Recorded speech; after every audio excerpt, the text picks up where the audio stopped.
Piccoli alla carica per l'avvio degli asili nido. Un centinaio di bimbi 0-3 anni all'opera nelle due strutture comunali di Fiera e Monigo, tornati a pieno regime dopo l'estate, vissuta come prova generale per l'avvio dell'anno, grazie all'esperienza dei centri estivi. Si riparte, stessi spazi ma nuove regole, dagli ingressi evidenziati da corsie in entrata e in uscita. Termometro alla mano, sia a bimbi che a genitori viene misurata la temperatura, si aspetta il turno rigorosamente sul bollino che contrassegna l'alt a terra. Poi si entra, il secondo step è togliere le scarpe ai bimbi che all'ingresso vengono accolti, manine igienizzate e via si corre a giocare. Mamma e papà salutano da fuori. Dall'ingresso contingentato col distanziamento i genitori sono tenuti all'esterno della struttura, all'interno può entrare solo il personale e i bambini.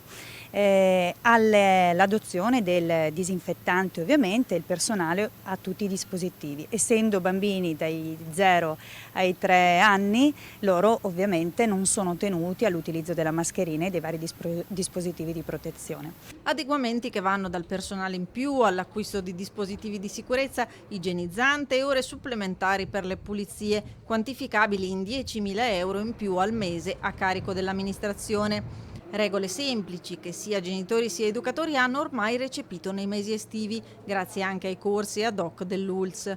Una nuova strana esperienza, ma entusiasmo e voglia di ricominciare prevalgono. È un'esperienza nuova per tutti, da questo punto di vista devo dire che le famiglie sono state molto disponibili e serene anche, e nonostante ovviamente quando ci si lancia in una nuova esperienza ci possono essere diciamo, delle perplessità o dei dubbi, e siamo qui comunque a disposizione, quindi loro sanno che possono interfacciarsi con noi in qualsiasi momento e c'è entusiasmo comunque per la ripartenza.